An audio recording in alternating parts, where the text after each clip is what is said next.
8th August 2025 current affairs ఈ వీడియోలో చూద్దాం.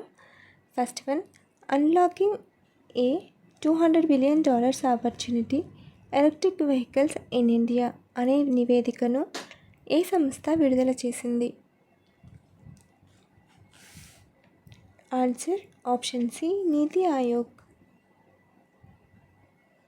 నీతి ఆయోగ్ విడుదల చేసిన ఈ నివేదిక భారతదేశం ఎలక్ట్రిక్ మొబిలిటీకి పరివర్తన చెందడాన్ని వేగవంతం చేయడానికి అవసరమైన సవాళ్లు మరియు వ్యూహాత్మక సిఫార్సుల యొక్క సమగ్ర అంచనాను అందిస్తుంది.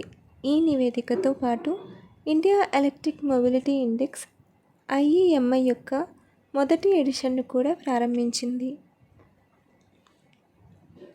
ఇటీవల తమిళనాడు రాష్ట్ర జంతువు అయిన నీలగిరి తహర్ సంఖ్య 2025లో ఎంత శాతం గణనీయమైన పెరుగుదలను నమోదు చేసింది? Answer option C, 21%.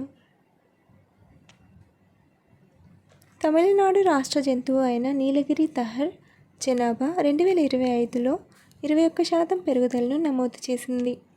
తమిళనాడు మరియు కేరళలో ఏకకాలంలో నిర్వహించిన సర్వే ప్రకారం ఈ పెరుగుదల ఉంది.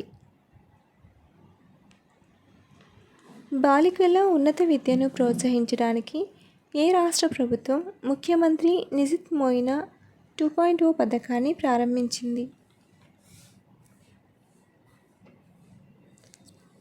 Answer option B, Assam. Assam CM Himanta Biswa Sarma బాలికల ఉన్నత విద్యను పెంపొందించేందుకు ముఖ్యమంత్రి నిజిత్ మోయినా 2.0ని ప్రారంభించారు. అస్సాం ముఖ్యమంత్రి డాక్టర్ హిమంత బిశ్వ శర్మ ఈరోజు ముఖ్యమంత్రి నిజిత్ మోయినా 2.0ని ప్రారంభించారు. లీప్-1 అనేది ఏ భారతీయ అంతరిక్ష సాంకేతిక స్టార్టప్ యొక్క మొదటి వాణిజ్య ఉపగ్రహ మిషన్? ఆన్సర్ ఆప్షన్ బి, ధ్రువ స్పేస్. భారతీయ అంతరిక్ష సాంకేతిక స్టార్టప్ అయిన ధ్రువ స్పేస్ దాని లీప్-1 మిషన్ను విజయవంతంగా ప్రారంభించింది. ఇది దాని 2 ఉపగ్రహాలు థైబోల్ట్-1 మరియు థైబోల్ట్-2లను కక్షలోకి తీసుకువెళ్ళింది. ధ్రువ స్పేస్ యొక్క మొట్టమొదటి వాణిజ్య ఉపగ్రహ మిషన్ కావడంతో ఈ మిషన్ ఒక ముఖ్యమైన మైలురాయిని గుర్తించింది. హార్ట్ ఆన్ వీల్స్ కార్యక్రమాన్ని ఏ మంత్రిత్వ శాఖ ప్రారంభించింది? ఆన్సర్ ఆప్షన్ డి, వస్త్ర మంత్రిత్వ శాఖ. ఆగస్టు 5, 2025న న్యూఢిల్లీలోని 11వ జాతీయ చేనేత దినోత్సవ వేడుకల సందర్భంగా కేంద్ర వస్త్ర మంత్రిత్వ శాఖ హార్ట్ ఆన్ వీల్స్ పేరుతో ఒక మొబైల్ చేనేత రీటైల్ వేదికను ప్రారంభించింది.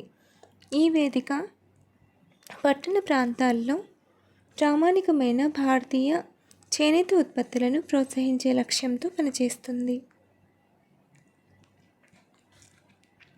పహల్ పథకాన్ని ఏ మంత్రిత్వ శాఖ ప్రారంభించింది? ఆన్సర్ ఆప్షన్ ఏ, పెట్రోలియం మరియు సహజ వాయువు మంత్రిత్వ శాఖ. LPG సబ్సిడీ యొక్క ప్రత్యక్ష ప్రయోజన బదిలీకి సంబంధించిన పహల్ పథకాన్ని పెట్రోలియం మరియు సహజ వాయువు మంత్రిత్వ శాఖ ప్రారంభించింది. 2025లో జాతీయ చేనేత దినోత్సవం యొక్క థీమ్ ఏమిటి? ఆన్సర్ ఆప్షన్ ఏ, చేనేత మహిళలను శక్తివంతం చేయడం, దేశాన్ని శక్తివంతం చేయడం. 2025లో జాతీయ చేనేత దినోత్సవం యొక్క ఇతివృత్తం చేనేతలు మహిళలకు సాధికారత కల్పించడం, దేశానికి సాధికారత కల్పించడం.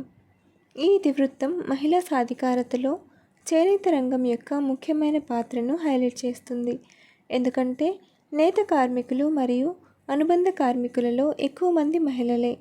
ఇది దేశం యొక్క సామాజిక ఆర్థిక అభివృద్ధికి ఈ రంగం యొక్క సహకారాన్ని కూడా నొక్కి చెబుతుంది. పాలనా సామర్థ్యాన్ని పెంచడానికి ప్రధానమంత్రి మోదీ కర్తవ్య భవనాన్ని ప్రారంభించారు. కర్తవ్య భవన్ ఎక్కడ ఉంది? Answer option D, New Delhi. ప్రధానమంత్రి మోదీ ప్రారంభించిన కర్తవ్య భవన్ న్యూఢిల్లీలో ఉంది. ఈ భవనం కామన్ సెంట్రల్ సెక్రటేరియట్ ప్రాజెక్టు కింద మొదటిది మరియు వివిధ మంత్రిత్వ శాఖలు మరియు విభాగాలను ఉంచడం ద్వారా పాలనా సామర్థ్యాన్ని పెంచడం లక్ష్యంగా పెట్టుకుంది.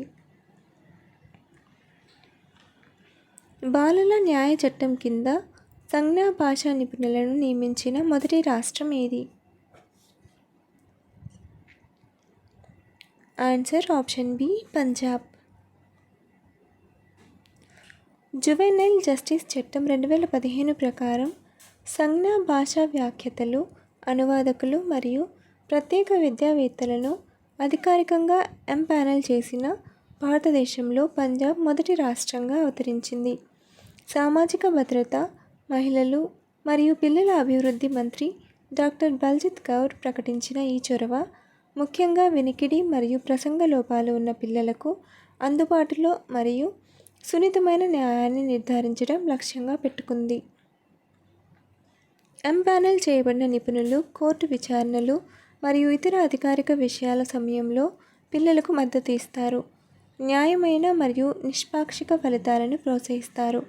ఈ చర్య లైంగిక నేరాల నుండి పిల్లల రక్షణ పోక్సో చట్టం 2012 యొక్క నిబంధనలకు కూడా అనుగుణంగా ఉంటుంది మరియు సమ్మిళిత సమాజాన్ని నిర్మించడానికి రాష్ట్రం యొక్క నిబద్ధతను ప్రతిబింబిస్తుంది. అంతర్జాతీయ సౌర కూటమిలో 107వ సభ్య దేశంగా చేరిన దేశం ఏది? Answer option D, Moldova. Moldova అధికారికంగా అంతర్జాతీయ సౌర కూటమి ISAలో 107వ సభ్య దేశంగా చేరింది. మోల్దోవా ISAలో చేరడాన్ని భారత విదేశాంగ మంత్రిత్వ శాఖ ధృవీకరించింది. భారతదేశం మరియు ఫ్రాన్స్ 2015లో ప్రారంభించిన ISA సౌరశక్తి స్వీకరణను ప్రోత్సహించే లక్ష్యంతో ఉన్న దేశాల ప్రపంచ కూటమి. భారతదేశంలో AI పరిశోధన, అభివృద్ధి మరియు డేటా సెంటర్లకు ప్రముఖ కేంద్రంగా ఏ నగరం ఉద్భవించింది? Answer option C, Bengaluru. భారతదేశంలో ఆర్టిఫిషియల్ ఇంటెలిజెన్స్ AI పరిశోధన, అభివృద్ధి మరియు డేటా సెంటర్లకు బెంగళూరు ప్రముఖ కేంద్రంగా అవతరించింది.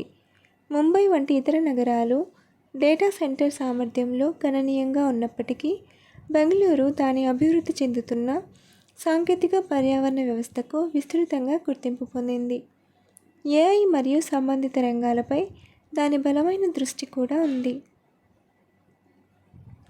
డేటా సెంటర్ కార్యకలాపాలకు నగరం యొక్క అనుకూలమైన వాతావరణం మరియు టెక్నాలజీ హబ్గా దాని స్థిరపడిన స్థానం ఈ డొమైన్లో దాని నాయకత్వానికి దోహదం చేస్తాయి. ఇటీవల కెల్లీ మాక్ మరణించారు. ఆమె ఎవరు? ఆన్సర్ ఆప్షన్ సి, నటి. Follow for more videos.